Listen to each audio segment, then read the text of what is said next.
Hi guys, and welcome to another unboxing and first impressions. Today we're unboxing a new model from ATOWAK and it's called the Manta X. I wanted to share this unboxing with you, and like I said, this is just the unboxing and first impressions. I will be doing a full video with macro shots and everything, but I wanted to do the unboxing just to show you the packaging and everything and to show you just how cool this watch is. So let's open the outer cardboard box, which has this like fake leather on it. Very cool. Inside we have this almost like a nylon cloth or something like that. This is the inner box. Let's remove this one. And once you open it, you're greeted by this watch with this protective silicone cover, just like all other ATOWAK watches. And here you can see that the crystal, the main crystal, is visible. And it looks pretty cool. So let's slide it out of its box like that, and zoom in and remove this cover to reveal the ATOWAK Manta X. So this is the purple edition. There's also a blue edition, and look how cool that one is. Now, given my light and given how bulbous this main crystal is, you're not going to be able to see it very clearly, but when I do the full review with macro shots and everything, you will be able to see all the inner workings of how this thing operates and everything. So this is the Manta X. It's the most expensive ATOWAK so far, and there are a couple of reasons for that. The first one is the complexity of the mechanism, because if you follow my channel, you know I've featured many ATOWAK watches from their first efforts at doing something that's very close to Urwerk and those other, as I like to call them, hyper watches that cost in hundreds of thousands of dollars. And they were slowly like evolving with each new generation, each new model. They would get closer to those original concept watches that, like I said, cost like 10 or 100 times more than ATOWAK did.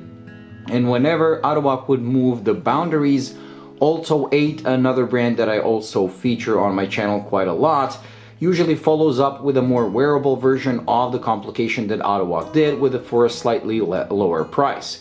Then ATOWAK raises the bar again, ATOWAK follows, and those latest, the last two models from each brand that I featured finally nailed it, making it pretty much the same as the Urwerk that they're trying to kind of mimic or create this unique time telling.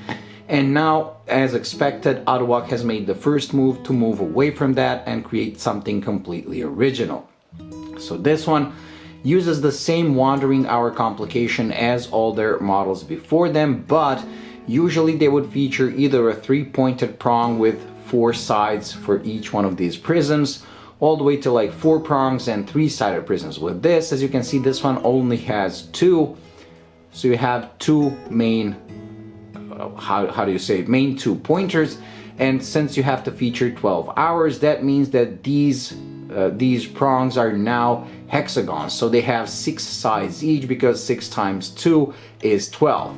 But they didn't stop here, because this is as far as they used to go. They would just make this complex system where turning the main hours and everything would rotate horizontally and vertically, creating that Urwerk imitation, should I say. But with this one, they went a step further by creating the minutes. So the minutes are not just a red here, but the minutes also feature their own rotation.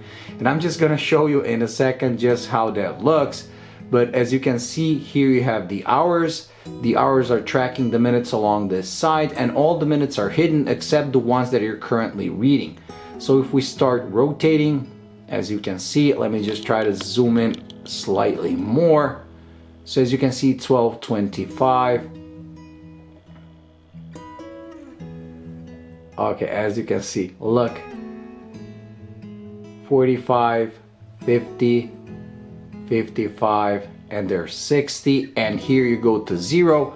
So then you've moved to 1, 110, 115, 120, 125, 130, 135, and you get the picture. So look how cool that thing is.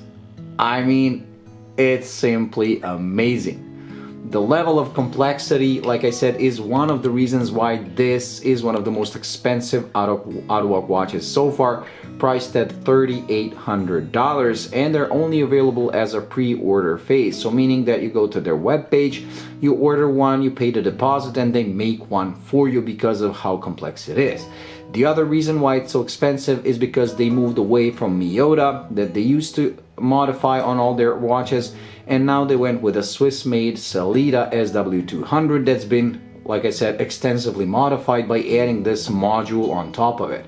Now, just like with all the other very complex ATOWAK watches, because of all these components that are put on top of the movement instead of the regular hands that are pretty much weightless, they also need to remove as much weight from those components as possible. So they're usually made out of aluminum, carbon fiber, titanium, and things like that to make it as light as possible. And that's the same case with here. But here the case itself is also made from grade 5 titanium.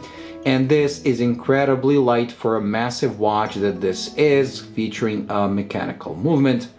It's under 100 grams.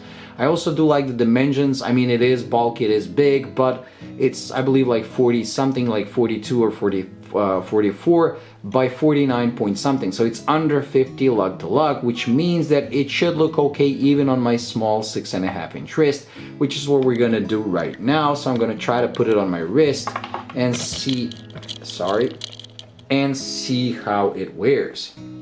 Now this comes supplied with this leather and nylon strap. So as you can see, it's leather underneath, it's a nylon on top, and it does come with proprietary lugs, meaning you cannot exchange this for any old strap. You will have to order custom straps from them, but luckily this, being called Manta X, actually comes with this leather strap that's made out of manta ray leather, and it looks pretty much epic. So let's try to put it on my wrist and see how it wears.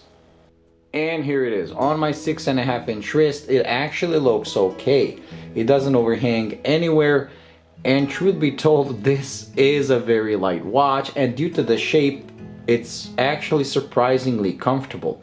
Now, a lot of that comfort when it comes to ATOWAK watches, despite their weird shapes, comes from the fact that the straps are usually very, very wide at the case, and then they narrow down. So here it looks, it's almost like a bracelet, like, I don't know, a strap bracelet or something. They're so wide that the pressure on your wrist is really small, so they usually wear incredibly comfortable, and this is no exception. This is an incredibly comfortable watch, and one that I will surely try to wear daily to see how it wears. As you can see, the matching titanium buckle, very cool, very nice, and I especially like this bulbous crystal in the middle. Now they say this should evoke like the ocean life and something regarding Manta Ray, but to me this looks like another version of a starship. Very cool, especially because of this dome, like those vintage, the way they imagined starships in the 50s. Very nice. It does create a lot of reflections, but then this watch is not something that you buy for legibility. You buy it as a conversation starter, and trust me, when you wear this, people are gonna ask you what the hell that is and how do you read the time. Very cool. Okay, so that's it when it comes to this unboxing and first impressions. So do stay tuned for the full review with macro shots and everything. Then we're gonna try the lume as well in that video. And if you're interested in this, do check out ATOWAK watches. Like I said, they really are incredible when it comes to these complications. And they're like bringing hyper watches or complications reserved for hyper watches that are for the ultra rich. They bring it to people like us that can actually afford it. Now this, like I said, is priced way up there, but comparing it to something like a hyper watch, this becomes a bargain. So that's it. So thank you for watching. Like I said, stay tuned for the full review, and I hope you enjoyed. If you did, please like and subscribe, and I'll see you in the next one. Bye.